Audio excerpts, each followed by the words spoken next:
Food fetish. Food review. First of all, pardon any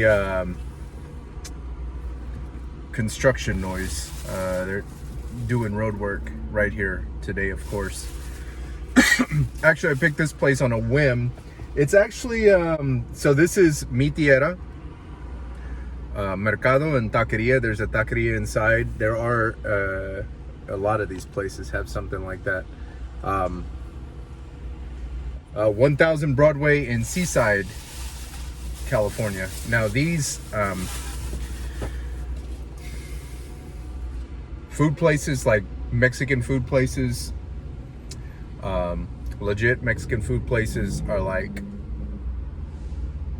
everywhere on this side of town. So it was pretty much just throw a dart on the map and see where we land.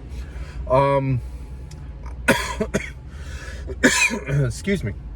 I stopped here not for any particular reason, except that it was accessible and it's pretty much the first one I came across. I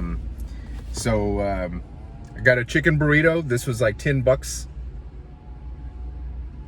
$10.40 maybe, I'm thinking. I mean, it's a huge burrito. They had like a regular burrito. They had a super burrito, which is this,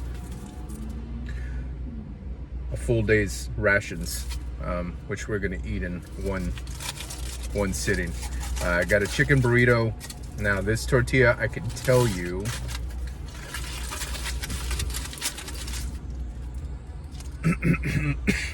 I can tell you by looking at it, by smelling it, this was a handmade tortilla.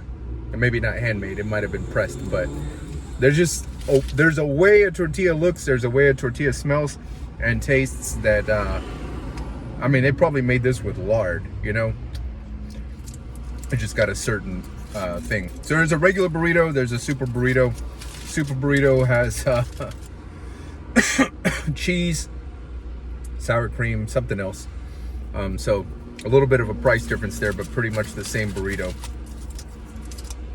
And salsa, which they gave me one. If you like salsa, get two. I don't know how good this salsa is, but if the food, like they had a case, a cold case and a hot case, like a deli case, with like carne guisada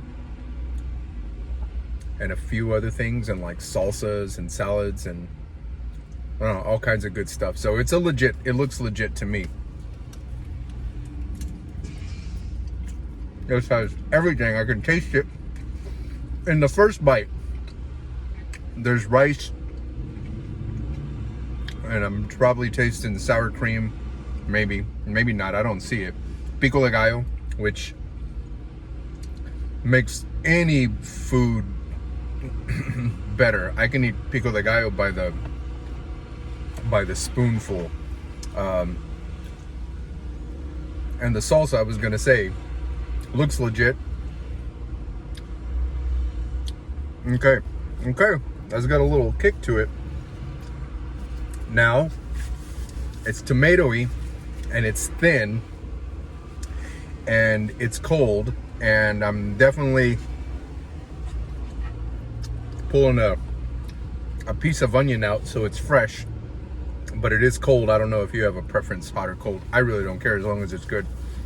I would probably put a little more salt in it if I were making it myself at home. That's not to say it's bland. That's just to say it's bland for my palate. But it is spicy, so weigh it in there carefully if you're sensitive to spice. And I instantly asked her for a second one because she only gave me one. I probably could have asked for 4. I will definitely eat all of them.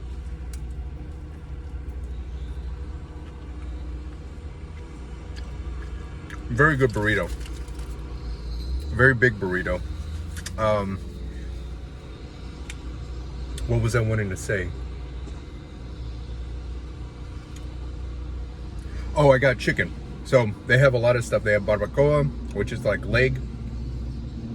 They have cabeza, which I'm used to having cabeza for like tacos on like Sunday morning. And in Houston, and I'm sure a lot of places, but in Houston where I'm familiar with it, you've got to get there to get that stuff early. Unless you're going to maybe like a couple of other places in the neighborhood that I know of that kind of have it as a menu item. Even still, they run out because it's a long process. Cabeza is generally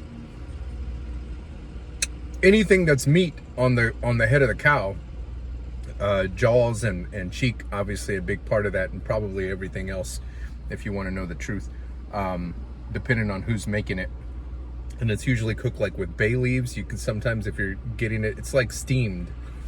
And I don't know how long the process takes necessarily, but I'm sure it's a lengthy process because it's full of flavor and it's full of like fatty juices. And it's super delicious. Anyway, they have all that stuff on there. I get chicken because it's just a nice baseline. So it's a good one to judge a dish or a plate off of. I am gonna salt this up a little bit just to see if what that does for it. Like I said, it doesn't need it. I'm just I have a high sodium diet lately, so.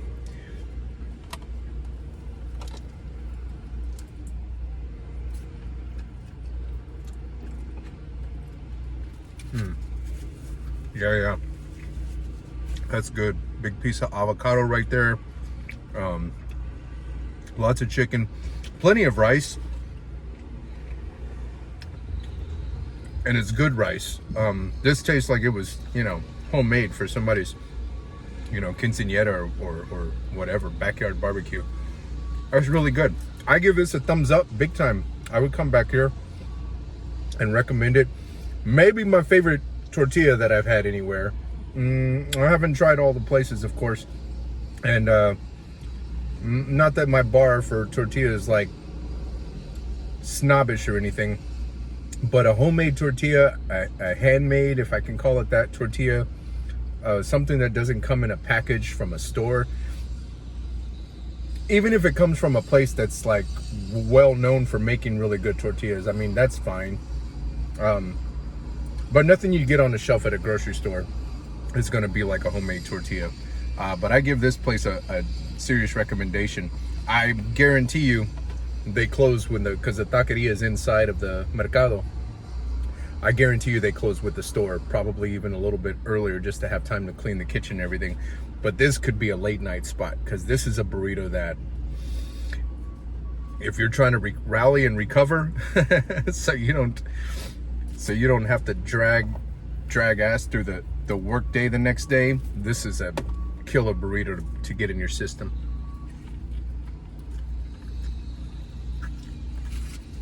Big thumbs up. Give them a try. 1000 Broadway in Seaside. Check out the menu because they've got a lot of stuff. I go with the burrito because it's easy to eat in the car. It's handheld and it's usually like full of everything. But no shortage of menu items in there. No shortage of meats if you're a meat eater. I'm sure there's vegetarian. Don't let me say vegan because I'm pretty sure this tortilla's got lard in it. Don't quote me on that. But it tastes really good. But yeah, definitely plenty of options in there. Give them a try. Tell them Nick sent you.